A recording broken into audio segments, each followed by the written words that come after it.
Halo. Iya, silakan Pak. Kebetulan saya Islam, nggak apa-apa ya ini diskusi di sini ya? Oh, nggak apa-apa, nggak apa-apa. Oke. Eh, yang pertama saya ingin, karena kan selalu saya melihat debat-debat ini dan nggak ada ujungnya ini. Bagaimana kalau saya menyarankan atau kita tidak menggunakan cara pandang masing-masing? Kalau kita menggunakan cara pandang masing-masing, akhirnya ya seperti rel kereta aja. Yang satu di kiri, satu kanan, nggak akan titik temunya. Sehingga perlu ada satu sudut pandang yang sama. Misalnya sudut pandang apa, terserah. Tapi kalau saya melihat yang bisa kita sepakati bersama mungkin itu sudut pandang sains. Gimana kalau menurut, sebelum saya lanjut, menurut Mas Elia, gimana kira-kira itu? Sains itu metodologi, Pak. Itu bukan standar. Bapak harus tahu itu. Jadi kalau Bapak menggunakan sains sebagai standar berpikir, Bapak salah. Sains itu selalu memperbarui dirinya karena itu metodologi, metode. Oke. Ya. Oke, artinya tidak sepakat gitu ya? Ya, itu tidak boleh. Nggak boleh. Oke. Kalau salah. Atau begini aja deh. Ada lagi ini apa namanya? Mungkin metodologi atau apa, saya nggak tahu lah ini. Saya minta pendapat aja. Apakah Mas Elia ini sepakat atau setuju kalau sebuah agama itu pedoman utamanya adalah kitab sucinya? Singkat aja Mas, kira-kira setuju nggak itu Mas? Yang sekarang bagi kita kitab suci, tapi dulu itu bukan kitab suci, firman itu. Oke. Jadi sepakat ya bahwa pedoman utama sebuah agama adalah kitab suci. Betul. Oke, saya lanjutkan. Apakah Mas Elia setuju bahwa kitab suci itu adalah berisi firman Tuhan yang kebenarannya mutlak 100%? Ya, dan firman Tuhan itu hidup, itu jangan lupa. Ya. Dalam kita menyepakatinya begini Pak, firman itu apa dulu? Kita jangan ngomong firman kalau kita nggak tahu apa itu firman. Oke, apa mau dijelaskan firman apa kira-kira Pak? Nah, firman itu adalah idenya ilahi. Kitab suci ini Pak, itu hanya berisi mengenai dia sang ide ilahi. Artinya, ide ilahi lah yang ada di dalam sini. Ide ilahi yang menurunkan ini. Bukan ini ide ilahi, bukan. Kertas dengan buku-bukunya ini, bukan ini ide ilahi. Ide ilahi itu adalah yang menurunkan ini. Yaitu logosnya. Kita harus tahu itu dulu. Oke. Karena saya tahu, mungkin Anda nanti akan berpaham bahwa entah tidak bercacat, tidak bercela dan lain-lain, itu pasti akan ke sana. Tapi firman itu apa dulu? Kalau kita ngomongin kitab suci, tapi Bapak dalam pengertian begini, kita mau samain persepsi. Nah, tapi tidak mengerti apa itu firman. Ya, kita kan berarti pengertian firman. Oke. Pengertian firman di via Mbak Eli, Kak Eli dengan firman di saya mungkin berbeda. Karena firman di pemahaman saya itu adalah perkataan. Oke, dengan apa dia berkata-kata? Kenapa Pak? Dengan apa dia bisa berkata-kata? Ya, dengan firman itu, berkata-kata dengan firman, berfirman saat gini. Berarti ada firman kan? Kenapa? Berarti ada firman kan? Nggak ada. Firman itu perkataan. Firman itu perkataan. Oh ya, dengan apa yang ada pada dia sehingga dia bisa mengeluarkan, sehingga dia bisa berfirman? Maksudnya gimana? Ada apa dengan dia gimana maksudnya? Apa yang ada pada dia sehingga dia bisa berkata-kata? Kalau firman itu adalah kata-kata. Yang menyebabkan dia bisa berkata-kata itu karena apa yang ada di dalam dia? Ada eksistensi Tuhan, eksistensi Tuhan itulah yang berfirman, kan begitu? Eksistensi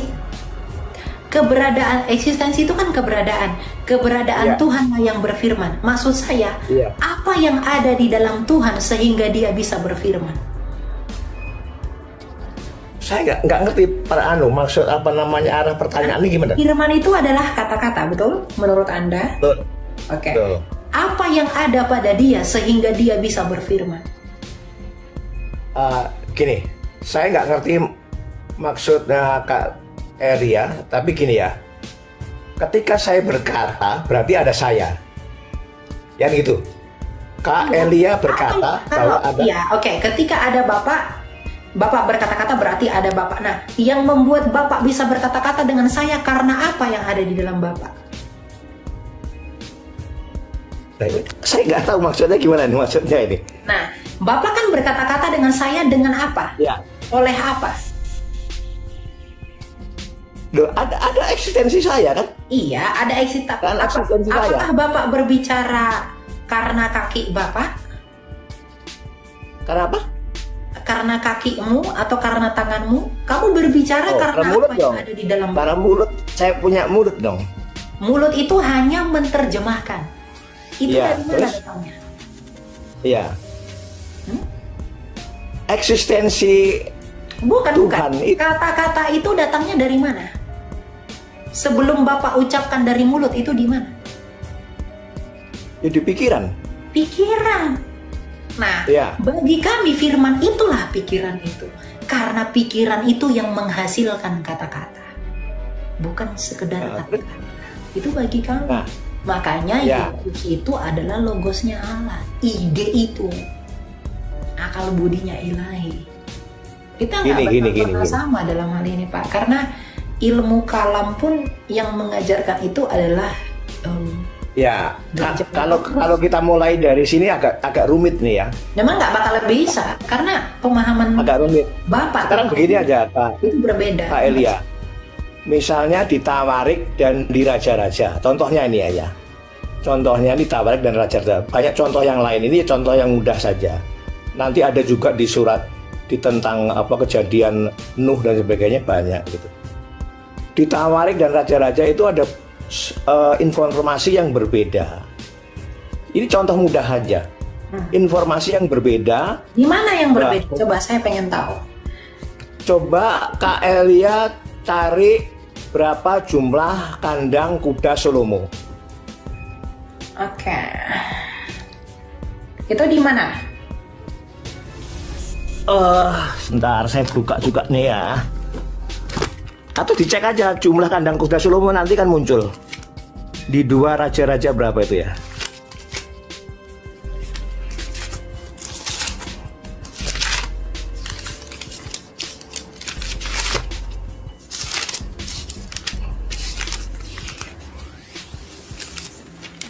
Coba di browsing aja Kak, jumlah kandang kuda Salomo, dia akan muncul itu.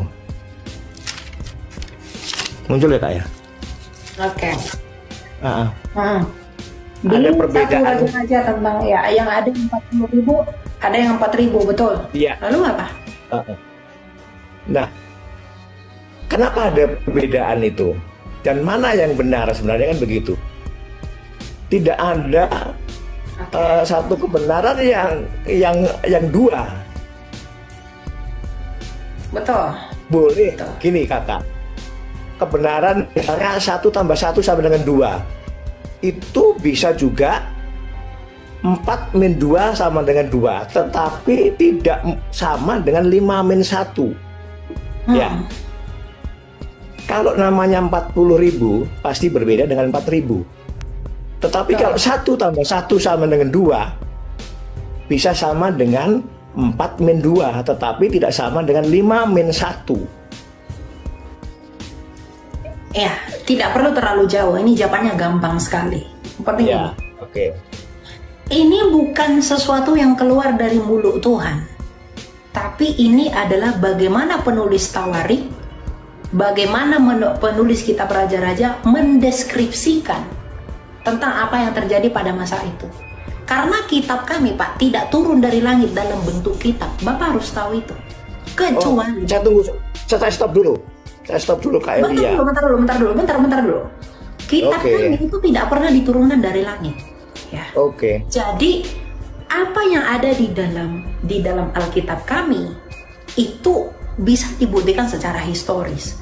Nah, di mana yang benar antara 4.000 dan 40.000? Itu yang benar 4.000. Kenapa? Karena ternyata ada kesalahan penyalinan Yod oleh Ben Hashem, penulis kitab ini. Penyalinan ulang. Karena kami punya 60.000 manuskrip. Dan itu penggunaan kata 4.000 itu bisa dilihat di dalam, kalau kita lihat di dalam bahasa Ibrani, kemudian kita rujuk ke Septuaginta, itu 4.000. Jadi 40.000 itu kesalahan garis Yod, sehingga dia diterjemahkan kekaburan naskah-naskah tua itu, sehingga ada yang mengatakan 40.000, ada yang mengatakan 4.000. Tapi yang benar itu adalah 4.000. Ya. Nah, kenapa ini bisa terjadi? Itu kesalahan penyalinan namanya. Itu terjadi. Justru hal ini yang membuktikan bahwa apa yang pernah terjadi itu benar-benar, apa yang dianggap pernah terjadi itu pernah benar-benar terjadi. Karena kekristenan itu tidak pernah mengklaim bahwa kita pernah diturunkan dari langit sehingga dia bisa salah. Bentar Pak, pencatatan selanjutnya berkurang begitu. Kak, menurut Kakak kitab mana yang diturunkan dalam bentuk buku dari langit? Saya tidak tahu itu dari mana. Tidak ada dalam Islam, kitab tidak diturunkan dari langit. Saya mohon maaf kalau statement Kakak itu mengarah kepada bahwa Al-Quran itu diturunkan dalam bentuk buku bluk jatuh dari langit, kan begitu ya? Saya tidak menyebutkan kitab Anda loh, saya tidak menyebutkan. Oke. Seakan-akan kan statement Kakak itu Anda yang merasa seperti itu, saya nggak. Oke. Statement Kakak kan seakan-akan mengatakan ada kitab. Ada kitab, tapi saya nggak tahu itu mana. Kalau Anda merasa begitu ya nggak apa-apa, itu urusan Anda. Nah, jadi sekarang Kakak bisa mengatakan kitab saya tidak diturunkan dari langit, kan begitu? Betul. Artinya Kakak berpendapat ada satu kitab yang diturunkan dari langit, 1 atau 2 atau 3 kitab yang diturunkan dari langit. Ketika saya mengatakan benda ini putih, itu artinya benda yang lain itu tidak putih. Betul. Loh, saya mengatakan ini putih, bukan laptop saya yang putih. Bukan berarti laptop saya jadi putih. Logika berpikirnya jangan sesat, Pak. Loh, kan pertanyaan saya gini, ya Kak. Ini agak panjang ini, mohon admin jangan segera diturunkan, panjang lebar nih. Kakak bilang kitab saya tidak diturunkan dari langit. Betul. Ada nggak, pertanyaannya, ada nggak kitab yang diturunkan dari langit? Saya mengatakan kitab saya tidak diturunkan dari langit untuk menegaskan bahwa di dalam pencatatan manusia bisa terjadi kekeliruan yang bisa dikonfirmasi oleh variansi teks mayoritas. Bapak paham? Ya. Jadi bukan karena saya mengatakan ada kitab turun dari langit itu berarti bahwa ada kitab yang turun. Saya tidak bilang itu, Pak. Jadi jangan terlalu baper. Oke, kalau gitu saya pertama ada 2 penjelasan saya. Yang pertama, kebetulan kan kita ini diskusi nih ya Kak ya. Jadi kalau misalnya ada teman-teman yang di dalam ruangan ini berpendapat kalau ada yang mendapat Al-Quran itu diturunkan dari langit blak, itu tidak begitu. Quran diturunkan dalam bentuk firman dari malaikat lewat perantara malaikat Jibril, karena Tuhan tidak bisa dilihat. Kalau dilihat hancur lebur, itu di kitab Kakak juga ada. Itu selama kurang lebih 23 tahun. Dan Anda latar belakangnya turun ayat per ayat. Nah, itu hanya penjelasan kepada rekan-rekan aja supaya tidak lagi berpendapat Al-Quran ini diturunkan blek dalam bentuk buku. Tidak ada. Quran diturunkan dalam bentuk lisan, kemudian baru dicatat karena khawatir banyak peperangan, banyak orang penghafal Islam mati, sehingga ayat-ayat itu tidak bisa diapa lagi. Itu hanya intermezzo aja, penjelasan sedikit aja, nggak penting. Kembali kepada jumlah kandang Solomo. Nah, ketika kakak dan grupnya sudah menyadari ada kesalahan, kenapa tidak segera direvisi? Tidak ada revisi, Pak. Kita punya naskah mayoritas. Bapak bukan itu. Bapak harus punya yang dinamakan critical text. Jadi kalau memang Bapak belum mumpuni mengenai kritik teks, jangan bahas kritik teks, Pak. Karena bagaimanapun, hanya Alkitab yang secara metodologi ilmiah yang paling lengkap untuk diselidiki secara ilmiah. Kami mempunyai 60.000 manuskrip kitab kami loh. 5.000 lebih di antaranya berbahasa. Kalau Bapak ngomong-ngomong begini, itu hanya pengiringan logika Bapak, bukan metode sains. Bukan metode. Kan kakak yang bilang. Bentar, Mbak. Kakak yang ya. Kalau dengan metode sains, Pak, kita itu ada namanya metode melihat ke belakang. Ya, metode untuk melihat kebenaran atau kesalahan penyalinan dari kodeks-kodeks sebelumnya. Misalnya ada yang salah di Textus Receptus, oh lihat di Westcott and Hort, oh lihat lagi di Sinaiticus, lihat di Vatikanus, lihat di lain-lain. Nah, dan hanya Alkitab yang selengkap itu. Jadi kesalahan penyalinan ini itu bisa kami tahu benar atau salah dari kodeks, dari manuskrip. Oke. Kami bisa tahu itu. Kakak tadi kan ada statement Kak Elia yang mengatakan yang benar adalah 4.000, kan begitu ya Kak? Betul. Ya. Nah, itu maksud saya. Kakak sudah mengatakan yang benar 4.000, kan gitu. Kenapa kok tidak direvisi yang 40.000? Padahal kakak sudah tahu kebenarannya 4.000. Gitu loh Kak. Statement kakak mengatakan 4.000 yang benar. Nah, kok kenapa dari pihak kakak tidak membenarkan secara totalitas? Loh, yang benar 4.000 ini kok masih muncul 40.000? Ya dibenarkan dong. Kan sederhana aja. Nggak pakai metode yang macam-macam. Oh, nah, Bapak, nah, Bapak kan belum pernah mendalami critical text mengenai variansi teks. Bagaimana kita bertanggung jawab atas dasar teks penerjemahan. Ya, sehingga gini, dengar dulu ya. Kodeks itu Pak, itu nggak bisa diubah meskipun dia salah. Kenapa? Kita menghargai itu. Tapi yang salah ini itu tidak kita hilangkan, tapi kita konfirmasi apabila dia berbeda dengan yang lain melalui apa? Naskah-naskah lainnya. Kalau naskah lainnya itu berpihak kepada yang di awal dan yang ini tidak ada pendukungnya, ini tidak dibuang, ini tetap dibiarkan. Karena selain daripada ayat yang satu ini, bagian yang lain itu mengabsahkan yang satu. Ya, jadi itu tidak dihilangkan. Dan kenapa kita tetap menerjemahkan seperti itu? Karena misalnya KJV itu penerjemahannya berdasarkan apa? Textus Receptus. Kemudian NIV terjemahannya berdasarkan naskah WR, naskah Westcott and Hort. LAI menggunakan apa? Naskah ini dan lain-lain. Karena kita punya banyak kodeks, tapi pengajarannya tetap satu secara substansial. Begitu. Makanya kami orang Kristen, kami tidak pernah mempermasalahkan hal seperti itu. Kenapa?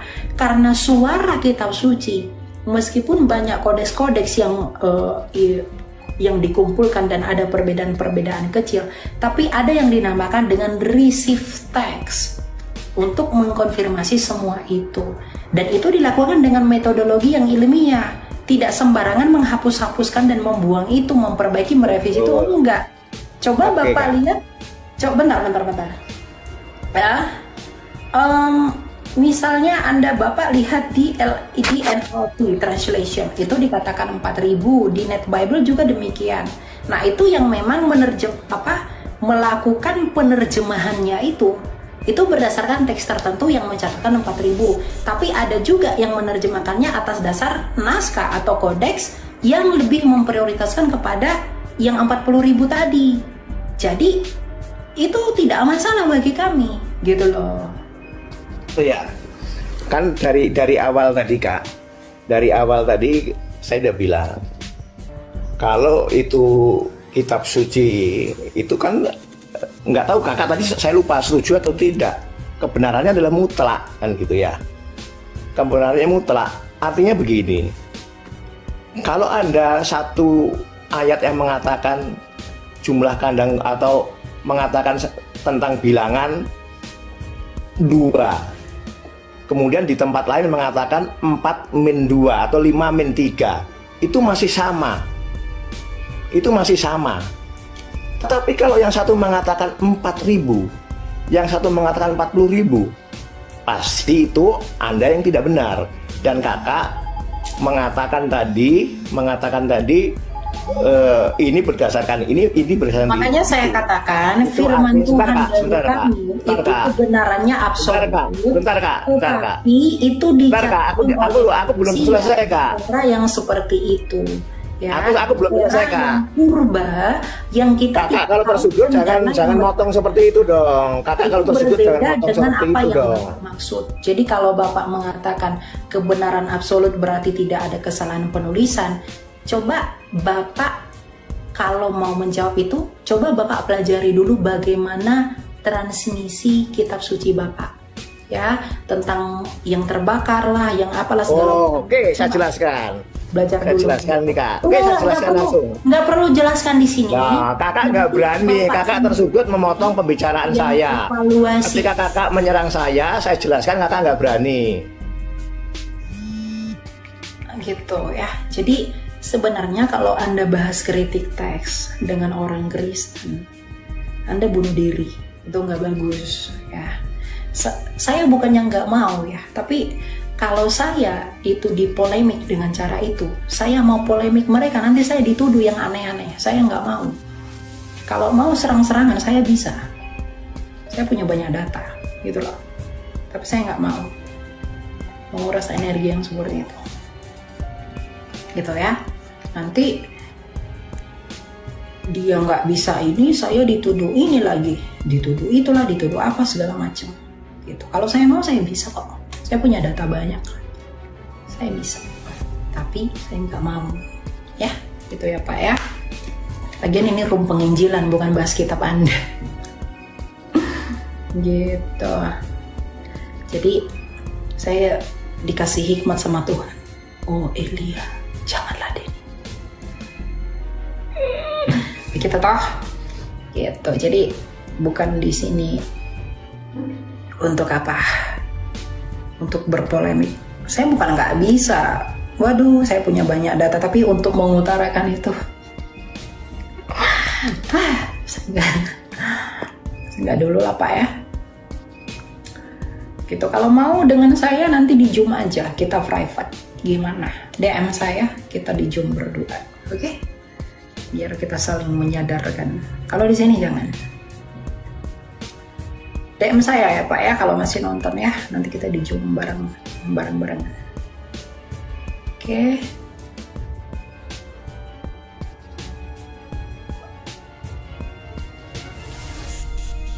Lagian narasi Anda juga itu apa?